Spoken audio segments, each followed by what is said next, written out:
New Year, same season. Ozone, season 2. New Year, same season. City stay frozen.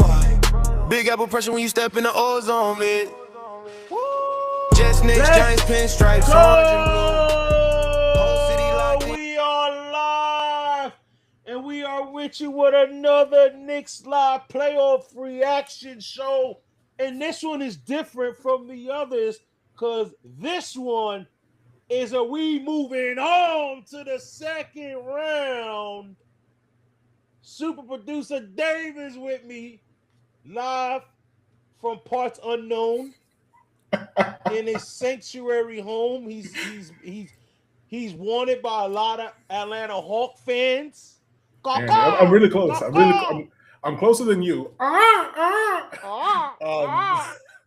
I'm closer to you to Georgia than I guess. So I think they are after me. Nah, I'm getting ready to move, guys. So we've heard in the past that my background was boring before, so I just want to mention that I'm moving. The location is going to look different pretty soon. Yo, but let's talk about last night. The Knicks, the New York effing Knicks put belt to ass. Some people say you can't even put belt to ass. They just pulled out the whole bazooka, ba-bow, to Atlanta with a 140-89 win. They win the series 4-2, a 51-point win. The Knicks led at halftime at one point by 47 points, 83-36. The Knicks led as many as 61 points in this game. 6-1, baby. 7-1. 61 points. Say uno. I wish it was. It felt like 71. It could have been. The Knicks scored 140. That's the most in franchise history, in playoff history for the franchise. Let's just put it like this. Before we even get to the numbers, we mentioned about the Knicks punching these guys in the mouth. We mentioned that we wanted to see it in Game 4. We mentioned that we wanted to see it in oh, my niece is in the building. Put the chat up. My niece is in the building. Sophia, we did it, Sophia. We got to move on, baby. That's right. We hyped today. It's Friday. We hyped, and the Knicks is moving on. But what was I saying? I got hyped. My niece got in. I got hyped. What was I saying? We were saying how we've been saying what we wanted the Knicks to do. Yeah, we wanted to see the Knicks punch them in the mouth, right? They did it in Game 4, and then they did it in Game 5. I'll be honest. I want to see it again in Game 6. I was not expecting this. Yep. I was not expecting this. I will be lying to you if I was. I think a lot of Knicks fans will be lying. I don't think anyone foreseen this happening. Brother, when we say punch them in the mouth, we did not say, all right, make sure they never want to play another game again. Yeah. Rip their souls out. That's what the Knicks did. Brother. The Knicks... Yeah, go ahead. The mercy rule, if there ever needed to be a reason to be like, all right, let's just throw in the towel. There's no reason for them to compete. You know how when we're watching a football game and they're like, we need to switch a competitive game? They couldn't even do that. Yeah. That's how bad it was. We had to watch. My wife was like, they should just end this. I'm like, well, they can't. They're professionals. But she's like, they just can't. Because I can't front. But I'll tell you this, and just a side thing. Let me know, Knick fans, in the comments, or let me know. I got a little bit, just a tad, before we break it all down, just a tad of little PTSD. I think you always got to have a little bit of PTSD when you're a Knicks fan. So the Knicks go up. Knicks end the quarter, I think, they were up 40-15 in the first quarter. The back of my mind was Game 6 against Philly 2 years ago. Although the Knicks didn't start off to that much of a hot start, Knicks fans remember the Knicks were up, I think, 18 or 20 points in that first quarter. Looked dominated. They was ready about to send Philly home. We would celebrate. And then the Sixers put in Buddy Hield. And Buddy Hield came back and started hitting the late light, knocking down threes and all that, whatever. Long story short, they came back. And obviously, we all know that ended up being a close finish. So I mentioned it to my mom. I'm like, yo, only reason why I mentioned history is only if the Knicks prevailed. And if it was negative history, I keep that to myself because I don't want that out. You know what I mean? I'm very superstitious like that. I don't want that out. So only reason why I brought it up because the Knicks ended up winning that game. But then I mentioned it, and then who the hell comes in the second quarter for the Atlanta Hawks? Buddy Hield. Buddy Hield. And I'm like, no, not today. Not today. Brother, what's your overall thoughts before we get into the numbers? What was just your overall reaction thought? Because I'm gonna be honest, it was very not surprising, but then surprising to see this kind of performance. Like, I think every content creator, every expert, when they say, "Oh, you want to get off to a hot start," everyone says it. It doesn't normally always happen, but goddamn, this happened. This was 2K. This was you're playing on rookie. You got all their shooting meters down on your opponent and all your shooting meters up to a 99. That's what kind of hot start the Knicks had. What's your take on what you saw? Brother, Mikal had 24 points. That's how bad the Hawks look. Let's do that. We're gonna bring up the stats and everything. Whoa. Brother, 24 points. Come on. There will be no kind of Mikal shade today. Really? I'm not so going to today, allow it. I saw somebody do that on KFTV, and I was mad. And I'm all happy I'm say they is, checked them. It was nice to see Mikal put up 20 in one of these games in this series. There you go. Finally. But the fact that it's, brother, this is the second time I've seen my favorite team do that to Atlanta. And I'm not, it's just the whole city of Atlanta just really like, you know what? If it's Dave's team, we're just going to fail miserably. We're going to take a nice, comfortable lead and then just give it up and never come back. And that's exactly what happened. So this is the second time I've seen that. So I'm feeling elated. I feel great. Brother, it was the first quarter, and it was already just like, all right, do we really got to watch this whole thing? And I'm not going to lie, brother. I think it was like 4 minutes left, and I'm like, all right, I'm going to go shower. I'm done. Yeah, I'll be honest. I watched you stood to the end? every second of it. I had to shower, man. I was just like, I watched every second of it, and I loved it. Because you know why? Maybe not that bad. I've also been on the other end of watching the Knicks get dog walked, and I've watched it.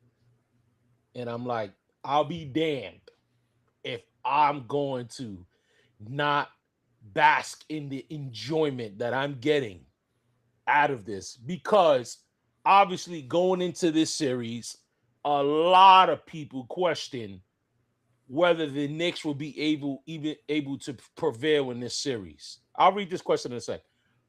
Prevail in this series. And we saw it, guys. If you check into our YouTube short got it, Instagram, we had to put them on blast, brother. We had to put them on blast with all the experts that one not only thought that the Knicks were going to lose, but you had some that thought the Knicks were getting dominated, which I have no idea what series you was watching, Mr. Draymond Green.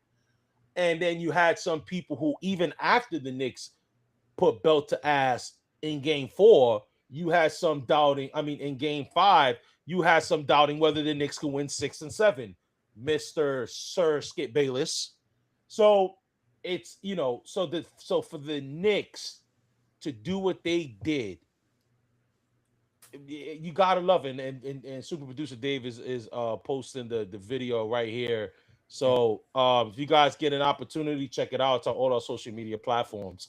But yeah, you gotta love what the Knicks did. Let's get into the numbers, brother.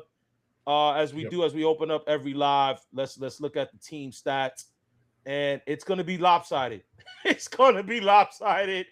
As we look at the field goals percentage, the Knicks shot 59% from the field, 50 of 85 from the field, to Atlanta's 38, where they shot 31 for 82. The Knicks from 3-point. Not the crazy part is they didn't shoot that well from 3, but they did it in so many other places, and we're gonna get to that stat where the difference was made. The Knicks shot 36%, 13 for 36. Atlanta 9 for 35, 26%. The free throws, again, the Knicks missed 7. They shot 79, but Atlanta, they shot 27 to 34. Atlanta 18 to 23. The rebounding as As in every game in the series, the Knicks out-rebound Atlanta. The assist 33-22. This is where it gets funky, brother. 16 steals for the Knicks. 16 steals for the Knicks. And then you look at the points in the paint. 66 points in the paint. 35 points coming in the fast break. The Knicks set the tone from the very beginning in this first quarter. As we mentioned, hot starts from Mikal Bridges. He had 8 points in that first quarter. OG Anunoby had 14. Brunson had 9. Towns didn't score, but Towns was already setting the pace with 4 assists. Josh Hart doing what Josh Hart does, just getting in the passing lanes, causing a ruckus, causing turnovers. This Knicks team, and what people tend to forget, Atlanta did show a little fight in the very beginning. Because remember, I think the Knicks went on. they did. No, I'm only laughing because we just showed the team stats, and it literally said they led for 3% of the game. Because, and this is it. This is it because the Knicks, remember the Knicks, I believe, started the game up 6-0, I believe it was. And Atlanta went on a 10-0 run. So Atlanta was pumped. That crowd was ready to be active. That crowd was ready to get active. Nickeil Alexander-Walker hits that 3, makes it 10-6. And I think I have it right here. They went 10-6, right? And then after that timeout, the Knicks proceeds to go on a 71-16 run. Guys, 71-16 run. So for those that are not familiar with that term as far as basketball, that means after that timeout, the Knicks scored 71 points to the Hawks 16. Insane. Never seen anything like it in my life. And you know what's crazy, brother? It's unbelievable. Unbelievable, brother. You mentioned you've never seen it. You know, sometimes it's very glaring that the team is bad, right? Or that the team doesn't care to put in effort. The problem is that they were trying to put in effort. That's the problem. Atlanta looked like they wanted to play, and at least they knew they were down. They knew we're down by a lot. But they were still trying to be competitive, even going into the fourth. Yeah. Now, it's just one of those things that it's just like the better team showed up, and they went on a hot streak. You know, after going down 2-1, they never looked back. They never did. Yeah, no, and you think about it, and you make a good point, brother. So you helped me this because what I was going to say was Alan Hahn, Knicks reporter, MSG, everybody knows, ESPN. He was on his radio station today, and he said it. He said this game was only close for 3 games. Like this series was only close 3 games. The Knicks took over in game 4 and never looked back. Just literally never looked back. You know what I mean? So this is where the Knicks just dominated. The Knicks dominated, and this is where the Draymond take, and this is why it's a bad rep to what they call new media, is because you say after 4 games that the Hawks dominated. The Knicks won by a total of 105 points in this series. They won game 1 by 11. They won game 4 by 16. They won game 5 by 29. And they won game 6 by 51 points. Atlanta's won two of their games by 1 point. So what domination are you seeing? And this is why I get there are 2 feelings when it comes to Knicks fans tonight. It's the overly excited, such as myself, and then you got some that are happy, but are like, all right, let's keep even keel. This is just the first step, which I understand. But at the same time, they're like, we were supposed to do this. And all of us stress that. We both stress that. This is the prime example why we had this series going 5 games at the most. Shout out to Harold Nick for life. He added 6 because he figured that the Atlanta would be able to get 2. But we had it. I had it at 5. And I think you had it at 5, right, brother? I had it at 5 as well. Yeah, we had it at 5 because we knew that the Knicks was the more superior team. Talent-wise, yes, Atlanta would give us some fits because of their wings, but not at one point did we think they had an advantage over us. And shout out to Karl-Anthony Towns, because Karl-Anthony Towns, once again, a triple-double, 12 points, 11 rebounds, 10 assists. He's the first, and I put it on our notes right here. He's only the second Knick to Will Clyde Frazier having multiple player triple doubles, having multiple playoff triple doubles. You touched on Mikal Bridges, a little shade, but Mikal Bridges, but Mikal Bridges had 24 points. And the only reason why I said because you had some people that was like, it didn't mean anything. And it's like, no, it did, because in that first quarter, he and OG Anunoby set the tone. They had 8 points. He shot 4-4. He looked aggressive. In that second quarter, another 8 points, 3 of 5. So he played aggressive. Like, yes, was the game after the second quarter? Yeah, it was pretty much a done deal. But in that beginning, Mikal played one heck of a quarter. And look, if anything that could give our man confidence to go into the second round, I think any Knicks fan will sign up for that. But I want to talk about OG Anunoby. OG Anunoby, yet again, we made a short. You said it, and I told you I don't think you're crazy when we talked about his skill set and him at times when he's in this offensive bag that he's in now, and he gets compared to a Kawhi Leonard because you look at the things he's doing. And OG, bro, 29 points, 7 rebounds, 11 of 14 from the field, 4 of 6 from downtown. OG Anunoby balled the heck out in this series. In this series, he balled out. 21.5 points a game, 8.7 rebounds, 1 assist. He shot over 60% from the field, brother. 56% from 3. OG Anunoby, you might well call him Kawhi Anunoby. First of all, the Knicks. Every home game, I want to see Sonny Lee and I want to see Anne Hathaway at those games. Anne Hathaway. Shout out to Anne Hathaway. Did you hear what she had to say, brother? Yeah, I did. She wanted to wear a Knicks jersey to Jimmy Fallon, and you know what, Jimmy, you should have allowed it. You should have had it ready for her because, brother, it's the Jordan Poole effect. It's the there's a baddie on the sideline and he just goes off. So apparently he saw the video of Jimmy Fallon or somebody. I'm wearing number 8. It's not OG, it's Latrell, but once a Knick, always a Knick. The 8 is staying.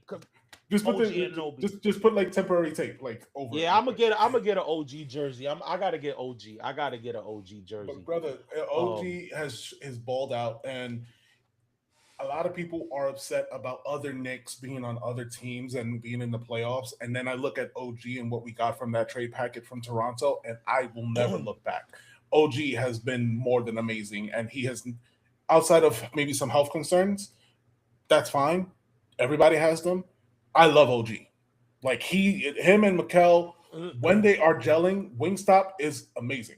And this is why, and like I get it. This is why people get frustrated with Mikal and that sort of stuff. But this is why Leon constructed the team this way. He wanted it where it's like you have these dominant wings that can impact the game on both sides of the floor. You know what I mean? And that's why Anunoby is arguably be the second option, third, like sometimes even the first option, depending on how his game is going. And I just love that after, the game 2 hero ball situation of Brunson, we've kind of been able to detect, okay, let's run through Cat, and everybody's going to get theirs. We all feed the ball because everybody ate in this series. Brunson had 17 points because Brunson didn't really have to do much, but he had 8 assists. You know what I mean? Josh Hart finished with 14 points. So it was, everybody contributed, everybody did their thing. And when it comes to the OG trade, look, man, it worked out. It definitely worked out for the Knicks. You look at the Knicks record, just look at the Knicks record since acquiring OG Anunoby. You see the importance he brings to this team. He guards the opposing team's best player. And the fact that you can do that and you feel comfortable with OG Anunoby guarding the opposing team's best player, that's one. And then he's efficient from 3. And then obviously the offensive bag that he brings. And the crazy part, the most scariest thing about OG Anunoby, brother, he could get better. Because what if he improved his handle a little bit more? His 3-point got better this year. What if he improves his handle more? Now you're like, bro, it's hard to stop him because he's strong. He does not go for no punk layups. When he's driving to the basket, he is trying to dunk in your face.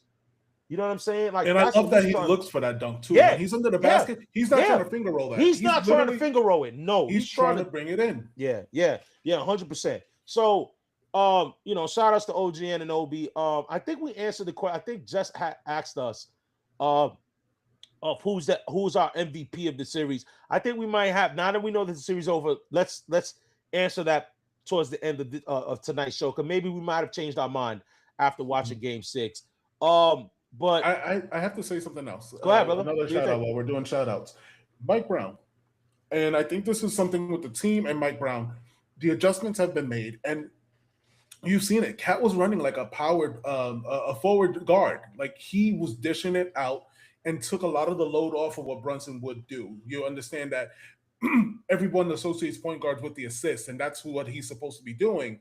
But in this series, it's kind of like took a backseat and realized, okay, I'll get my baskets when I need to, but I'm going to kick it out to someone else. And you can see that it was Karl-Anthony Towns kind of running it, kind of like a LeBron would when he was, he's not the point guard, but he's obviously the general as of this game.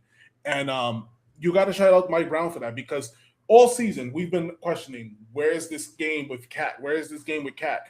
And unfortunately for us, we had to go through the highs and lows of that ride getting there. But we started seeing something going into the playoffs, and it's unfortunate that we lost 2 games because they weren't running that game plan. But clearly, shout out to Mike Brown for adjusting. 100%. And look, that was something that I questioned in the preview show, and I questioned it even more when we lost Game 3. So yeah, shout out to Mike Brown. As much as we like to put people on blast, I'll put myself on blast. I was one of them. We are on fire right now, 100%, and that's what you want to be doing. You want to be on fire at this time.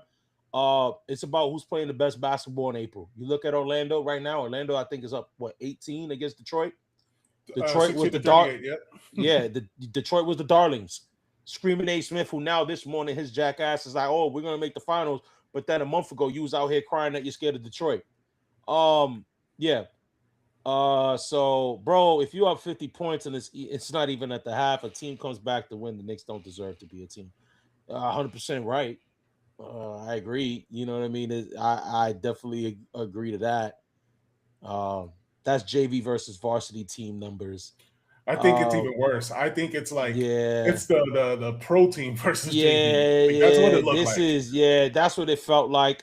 And and that's the thing, like, pause, like, how hard it is these are professionals, man.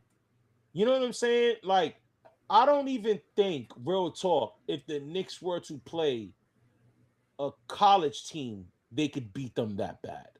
They'll smoke them. Don't get it twisted. But, bro, we were looking at 61 points at one point. This Knicks team was up. You know what I mean? I think the Knicks could play the Hawks 1,000 more times, and I don't think you'll get this kind of performance. You'll get similar performance of 4 and 5, but nothing like 6. This was something, man. I'm so happy that the Knicks won this way, because there's no doubt now. There's just no doubt. Now you see it now with the media. They're starting to, and I'm noticing, being that now Boston has went to 7 now, going to 7 with Philly, right? Brother, I'm noticing now the coverage of how they're covering the Sixers. The Sixers at one point was, they're going to get swept. They'd be lucky if they could survive. Now, all of a sudden, they're tooting that Embiid horn. Mm-hmm. Oh, Embiid look good, because you know why? Because if Philly does end up pulling an upset, they're going to play that bullshit on the Knicks. But you know what? Here at the Ozone, we archive shit up in here, and we will put you on blast when you're wrong. And I called you, brother. I was like, brother, real story. I already knew Omar had this probably like ready and locked and loaded, but I had to give him like the little battery on his back, and I was just like, brother, get this video out there. I know you got receipts, because clearly these pundits, these guys, these experts, they clearly feel like they know the better.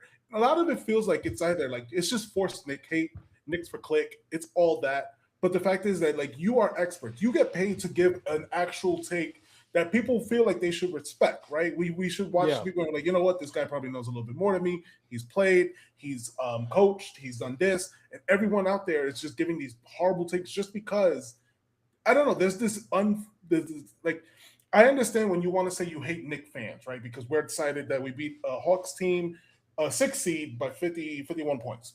Great. But it's different when it's every time. There's something that is just like the Knicks can't have anything. The Knicks win the NBA Cup and you got something to say. The Knicks go on a streak, they got something to say. The Knicks start losing games, you got something to say. But it's never like, oh, kudos Knicks, you guys did a good thing. No, it's always some other thing like, oh, the Hawks really weren't that good. You weren't saying that after game 3. No. Well, yeah, Draymond Green said they have our number. So, guys, remember to like, subscribe, to the page. We're on the live. Thank you guys for your support. Remember to follow us on all the social media platforms. Remember, guys, be active on the chat. We'll put you up. This is interactive. All right, y'all. This is interactive. Be active on the chat. We talking with y'all. But let's do the biggest. We got one more comment coming. Hold on, I got you. All right, let's do it before all right. So if Philly wins, then the Knicks beat Philly. They'll say, well, the Knicks didn't play the Celtics, so they didn't beat an A team. No, 100%. And that's what it's gonna be. That's exactly what it's gonna be. Trust me, I think I thought about it yesterday, and I'm like, this is where we might get the possibility. It's not out of the realm that Detroit, Boston, and Cleveland can all be eliminated in the first round. And that one not only is going to add a lot more pressure to the Knicks, because now you're looking at it like your biggest foes are not in. Right. But then you also look at when the Knicks get the job done, which I think they will, then you're going to have that narrative of that comment. Oh, well, they didn't beat a real team. They didn't do this. But you know what I care about? That's not going to have, that's going to have the year. That ain't going to have who we beat, who wasn't on the team, or who nothing. You know what I'm saying? So that's why I don't care. But you're right. That's 100% right. And this is why at the end of this show, I'm going to ask super producer Dave who he wants to play. Because it's not such an easy question, because I'm going to tell you there are certain fans that want to play a certain team for reasons that are just head scratching to me. But I get it. So we're going to get into that. So stay tuned for that. We're going to get into that. But let's look at the key takeaways, brother, from this series. And I think the biggest one is that the Knicks showed championship level play in response to the early adversity they had in this series. And it wouldn't be a Knicks playoff series, brother, without the adversity. I think you and I, our not only did we express it verbally, but our body language showed that we were not happy with what the Knicks were doing in game 2 and 3. We even thought even when in game 1, when they won, they could clean some things up. They could get better. But they, you look at the adversity, and there were some Knicks fans who really thought we might have got bumped. Yep. You know what I'm saying? And this Knicks team showed the championship type pedigree that, well, they don't have that because they haven't won. So I get that. Let me change it. They show that they can compete. They show that they can get on that level of what it takes to win a championship. And that's, like you said, giving props to Mike Brown, making the in-series adjustments, being able to identify this style of play is not going to work for this series. So let's pivot. Let's go to the more of this style. Let's get this one more active. Let's maybe plug this guy with this guy. Shamit, this is not a series. This is Alvarado series. Let's do that. Mike Brown, you highlighted it, brother, on the last live. He went to double big. He went to double big again last night. So it's things like that where it's like making those adjustments, being able then to adapt to this series, make the necessary moves, and then you saw the fruits of your labor when the Knicks dominated game 4, 5, and 6. Yeah. And brother, like I don't know how much more we can stress the fact is that those adjustments mean everything because this team does has like all season. I think even coming into the year, knowing that we made the change for Mike Brown, we felt that the one piece away from getting there was supposed to be the coaching, right?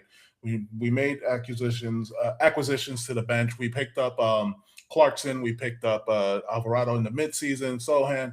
We made adjustments that we felt like this team can win it all.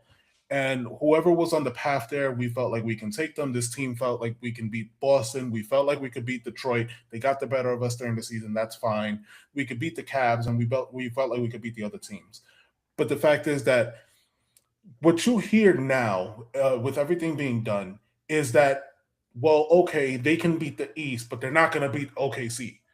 And what I say to that is every team can be beat. Everybody can have something happen on the way there. And this is not saying I'm wishing for someone's downfall or someone's injury, but things happen on the path to the finals. And a team can be beat. Right now, Jalen Williams is questionable. You know, he's had health injuries right there. That's a concern for them right there. That's one of their key guys on that starting lineup. Things can happen. Look at Minnesota right now. Every team can compete. Vincenzo.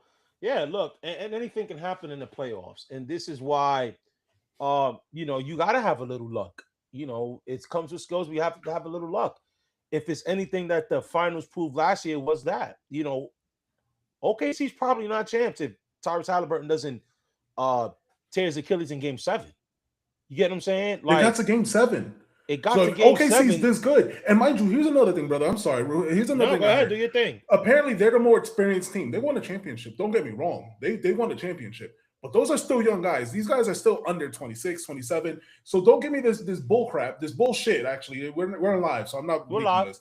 It's Friday Don't night. give me this bullshit that, they're the experienced team. No, they won a championship, and kudos to them. But they're battle tested. I gotta fight back. They're battle tested, but they're not like, I don't know how to the way they're I know it. So no. I get what you're saying. Don't treat them as if don't treat them like they're the Spurs. They're the savvy vets. Right. That's what I'm trying to say. But the thing is, I gotta argue that because they've won. They did. And so I'm not arguing that. But through adversity, I gotta disagree with you with that on that take. You can't disagree too much because you have Halliburton, who we said if it wasn't for Game 7, that getting hurt in that game, they could have lost that series. So they easily could have been. No, of course, They easily could have not been that team that's battle tested, and they could have been talking about like, well, they have to redeem themselves and stuff like that. The narrative changed, of course, when you win a championship. I get what you're saying. Now I get what you're saying. That's what I'm trying to say. The fact is that they're forcing this. They're the Spurs when they went on a run, or these elite championship teams. They won one, and it's hard. They won one. Don't make it seem like these are the hardest team to beat in the world. Look, it's exactly right. Look, and the Wolves lost Anthony Edwards and Dante, and then you look at look, Franz Wagner right now. The Magic are playing without Franz Wagner. You gotta, it comes with skills, but it also comes with a little bit of luck. You know what I mean? Yeah. That you got to be healthy. Obviously, every Knicks fan remembers 2 years ago when all of our players was just dropping like flies. So, if there's any fan base that knows that you need to be a little bit lucky with your health and that sort of stuff, is us. 100%. But yeah, let's get to. We had another one that I wanted to show. There always be an excuse talking about what if is pointless, so Knicks fans can enjoy the success. Look, at the end of the day, that's 100%. I think sometimes Knicks fans rob themselves from enjoying things, and I get it, especially with this season, because this season has so much expectations that and we said, and I've said it. I've been on record to say it. I think expectations is a privilege. To have that, it's a privilege. That means you're doing something right. But you, Knicks fans, you gotta know to enjoy this. At least enjoy the moment. Enjoy this. Enjoy the moment. Yes, when it comes Monday, and it's game time, we gotta forget Atlanta was cool. Now it's on to next things. But that's one thing that I like from the Knicks. What we saw the last 3 games was because they showed that they can play to that championship style of level. Their defensive adjustments. The Knicks really cut a lot of the passing lanes. Shout out to Karl-Anthony Towns. Karl-Anthony Towns has been the rim protector that people said he wasn't. Um, yeah, it's the Knicks, New York, and them stubborn bastards. Yeah, it's the NY in them. Yeah, 100%. Yeah, and it's just The you know other what it shoe's is gonna drop. because The Knicks other fans are shoe's gonna always. drop. Yeah, I was about to say that Knicks fans are always waiting on. All right, when's the other shoe gonna drop? And maybe not this year. Maybe not this year. Um, the balance scoring, and they're playing complete basketball. The way they're moving the ball, the way their offense is moving and grooving, their defense. This is exactly what you want to see in the playoffs. So, brother, now that the series is over, Knicks won Yep. 4-2. Who is your MVP of this first round? I'm sticking with OG. OG. I don't think this series, and especially games 4 and 5, is. I know how great Cat has been playing, but I don't think this series looks the way it does without OG being the way that he's been playing. And you know, you can point to many different things on how the Knicks got here, but you don't do it without him. When you have Mikel, brother, I know I shaded him, but when you have Mikel's Mikel, catching strays right bro, now, bro. but he It's supposed has to be to. a good day. It's supposed to be a good day. It is, but he has to. The brother, it sucks because it's a retreaded narrative. But at the end of the day, Mikel's not playing up to the standard of what we traded him for. So when you have an OG doing what he's doing, Offensively, he hasn't. offensively, yes, defense is always going to be there, but we need the offense to be there as well. Like I said, the guy doesn't have to average 20. Just give me 15 per game. And the fact is that the OG has stepped up when we needed him. Brother, did you see those threes, those contested threes yesterday? Yeah. Even though we were up, Yeah. you know what? Let me try. And he still hit them in. I do not change my opinion. I think it's OG the MVP of this series. Yeah, I don't remember who I said last time. Cat. It was But Cat. I said Cat. Yeah, I'm sticking Yeah. to Cat. Karl-Anthony Towns was the biggest game changer in this series to me. Once being able to identify that the offense needed to run through him, and 18 points a game, 11 rebounds, over 6 assists. I thought the assist total would have been higher had we played this formula starting from game one. I think, and I'm also factoring in Cat's decision making because that has been at times a question. Him making the right reads. Man, they out here calling him Nikola Towns, bro. He was literally looking like Nikola Jokic in this series, where if he wanted to drive the paint and drive score in the paint, he could. If he wanted to shoot a three, he could. If he wanted to dish out and find and Anunoby backdoor dunk to the basket, he could. Pick and pop with Brunson, he could. Pick and roll with Brunson, he could. He just dominated. He showed all of his skill sets in this series. And Knick fans, and I'd say maybe I'm guilty of it as well. I think we are so quick to point out the things that Cat couldn't do instead of highlighting, what skills he can bring and what he does possess. And Karl-Anthony Towns, I know KFTV says it a lot, and they say no Cat, no chips, but I think everybody knows that. Everybody knows the Knicks have to have elite play from Karl-Anthony Towns if they even want to sniff a chance in winning the Larry O'Brien Trophy. It's that simple. So my guy's going to go to Cat, but I'll be honest, you can't go wrong with OG Anunoby either, because those guys have played well. And the crazy part is, some could say it was also the captain.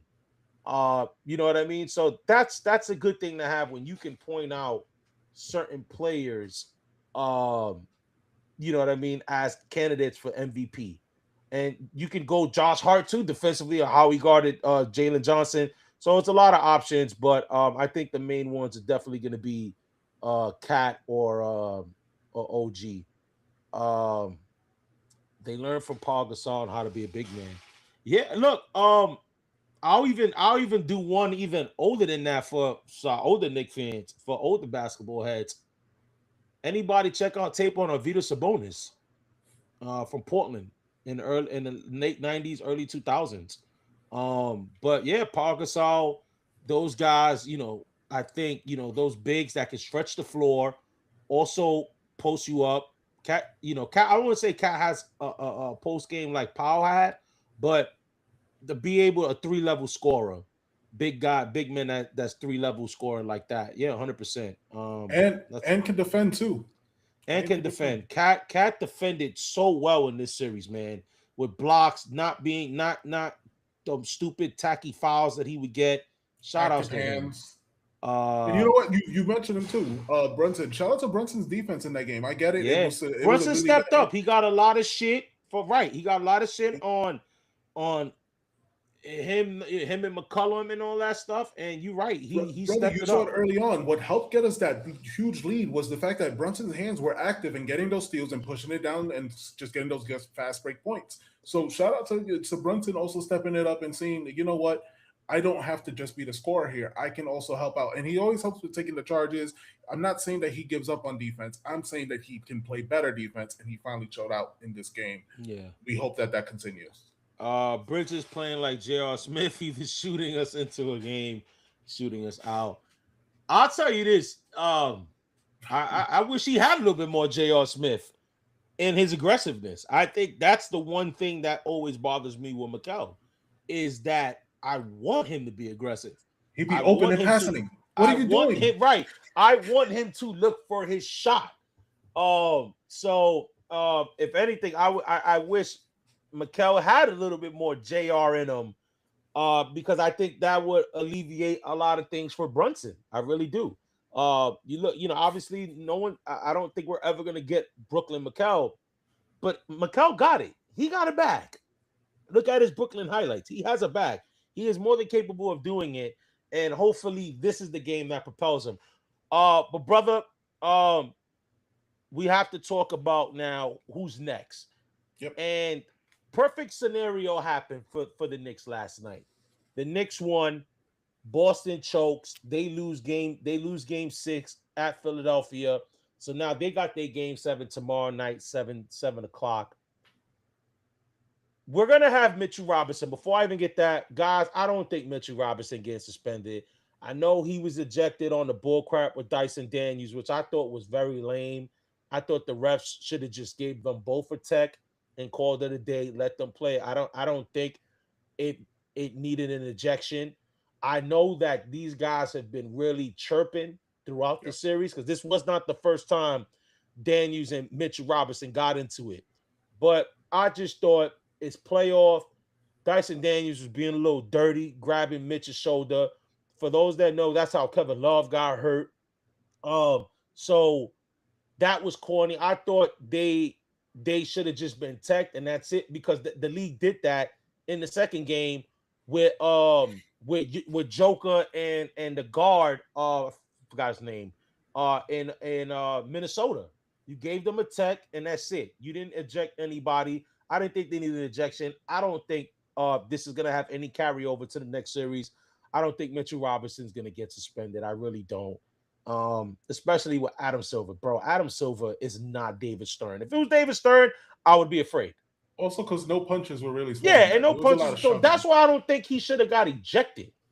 You know what I'm saying? Like, yeah, they did holding and grabbing, bro. That's what everybody in the NBA does. A ref fell in that scuffle, but and Mike Brown too. Mike Brown fell in the midst of all that, and it's funny because that actually happened. What they said, 30 years or 28 years from the day that Jeff Van Gundy was being dragged when Alonzo Mourning fought Larry Johnson in the playoffs. So it's actually 30, I think it was 30 or 29 years to the day that actually happened. Dyson Daniels, he was asked about that. He said over the series there was a few elbows thrown. Yeah, I was almost wild out. Yeah, you were throwing at elbows, you lame. Yeah, it happened 28 years to the day. So on April 30th, 98. I'm gonna send you the tweet right now, brother, so you can share it here on the live real quick. It's just so funny how just things just that freaks me out. That gives me like goosebumps when those things happen like that. It's like, wow, it's so similar, and then it's like, oh, it happened on the same day, just obviously years apart. History repeats itself. History repeats itself, but that those everybody knows those Heat Knicks rivalries were insane. But brother, we got Philly We got Boston, and super producer Dave is showing it right now. You see the top right there. Jeff Van Gundy's wilding. You're like, wait a minute. And then you see Mike Brown in the bottom. But you know what, man? Mike Brown saved Mitch, man. Who knows what Mitch was? Mitch looked pissed, man. In the beginning, if you look at the scuffle, Mitch looked like they was, and Mitch was just looking at Daniels on some like, yeah, you mad, and it looked like Daniels might have said something that really like then PO'd Mitch, and then that's when Mitch really just he looked like CT in the challenge where he was just walking through everybody. But also, not only Mike Brown, but shout out to Alvarado in that scuffle as well, trying to hold him back. Alvarado, who I thought would have been, you know what? You would have thought he might escalate it more. Yeah, like let me get that foul. I got this. And even Brunson. Brunson was like, yo, getting him in face, like, yo, calm down. We got something else to play for. Yeah. But shout out to those guys and getting it together. That shit is hilarious. Yeah, right now, just an update right now, Orlando's up 10, 64-54, and so is Toronto, 61-51. But brother, game 7 tomorrow, Celtics, Sixers. I'll tell you this, I'm not watching the game. I'm going to go see Devils Wear Prada with my wife tomorrow night. I'm going to see that Sunday. So thank you for the Celtics because we don't got to go live. Let's thank the Celtics. They gave us a weekend. Yep. And gave us a nice, well-deserved weekend off. But brother, who do you want? Who do you want? Celtics or the Sixers? Okay. So I know I had said previously I wanted to play against the 76ers so we could put the final nail on the coffin for Embiid, but I feel like for some reason, I remember. Yeah, for whatever reason, I feel like he's coming back another year. So let's move on from that. Right? And we could do that next year. What I want to see is the Boston Celtics. I want all the smoke because I don't want to feel like we dodged a bullet. I don't want people talking about, well, if you guys had played Boston, this would have been the thing. Boston is clearly the better team of them and the 76ers. They're just having a bad series. So I want to play the team that everyone sees that we can't beat. That last year we got lucky. Tatum got hurt. All the excuses can go out the window. And you know what? Let's make Jaylen Brown even more mad at us. That's what I want. So this is why we want to. All right. So guys, chat, super producer. Remember I said there are a lot of people that are picking a particular team for a particular reason that I don't necessarily understand, but I get. And that's exactly it. People want the Celtics and they want it, I feel. And you correct me if I'm wrong. It's an ego. It's an ego thing. Why they want this. And look, I am all for the smoke. I could care less who we play. I'll be honest. I won't be down if we have to play the Celtics. I'm not going to get too high if I got to play Philly. Bring whoever. We got this. You're right.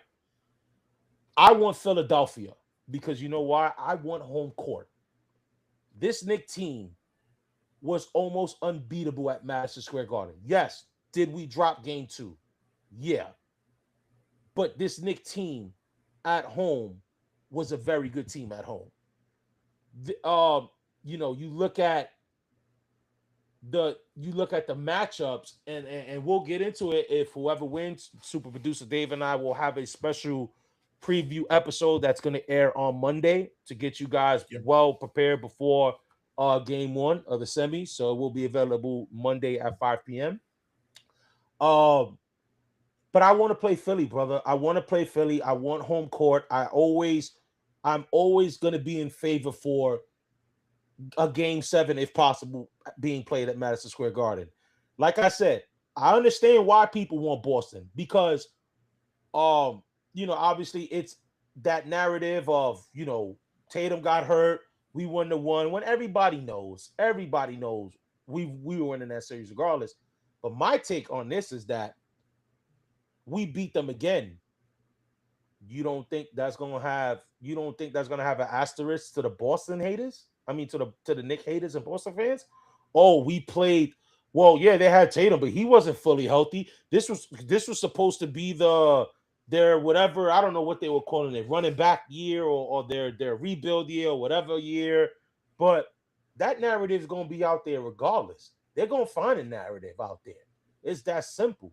So to me, I want to play the team where we're going to have home court advantage. So that means the Sixers.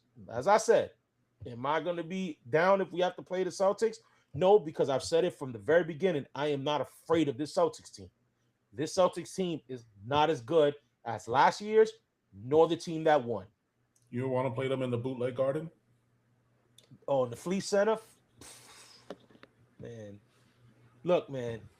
And then for Knicks fans in New York, y'all would want to play Philly. It's closer. 2-hour ride. And cheaper.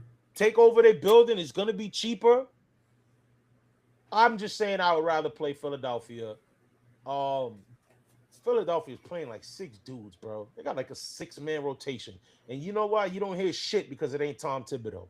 But had that been Tom Thibodeau, that would have been all over the damn press junker and sports and all that. So, but yeah, I don't care. But if I had to pick, I'm going with Philadelphia, brother. I'm going with Philadelphia. Well, we're going to find out pretty soon, brother. Yeah, we will. We will. But guys, let us know in the chat. Who do you want to play? We got 10 people. We got 10 people on the chat right now. Let us know who you guys want to play, Philadelphia or Boston. Right now, Toronto is up by 10 at the halftime, 61-51. So I'm definitely pulling for Toronto to extend this series to go 7. And right now, Orlando is up by 15, 71-56 with 144 to play in the third quarter. Definitely put it for Orlando, man. You just talk about the possibilities of bro. I don't think you can get any better weekend if you get Boston and Detroit eliminated this weekend.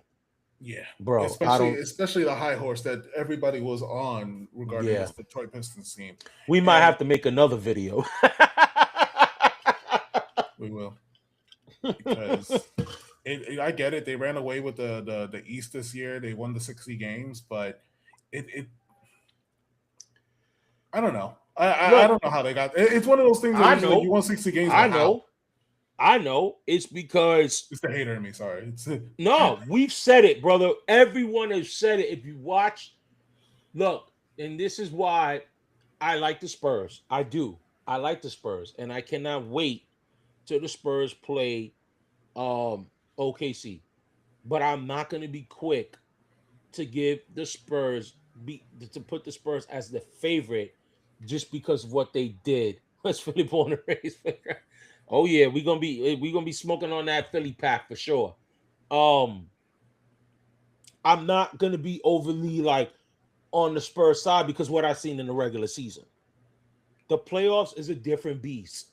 Teams you're not playing. You might not be catching a team on a back-to-back. You may not catch a team coming from a long road trip, and now you're their first home game. No, it's an even playing field. Teams are really narrowing it down, and it comes to I forgot who I heard it from, but in these playoffs, this is where coaches really matter, because you have the talent. Teams are talented in the playoffs. You know what I mean? This is where coaching matters. Everything is coached differently. The game plan is different from what you played in the season. You may have teams that are just like, let's just feel them out. Let's see what they do. Let's see what they do. And if we do this, they put out scenarios so that way they can use that in later on. Like, it's not always the same team you're going to play in the same strategy. And all right, we did this the last 3 times we played them, so we already know what to do. If that's what you're thinking, then you already lost.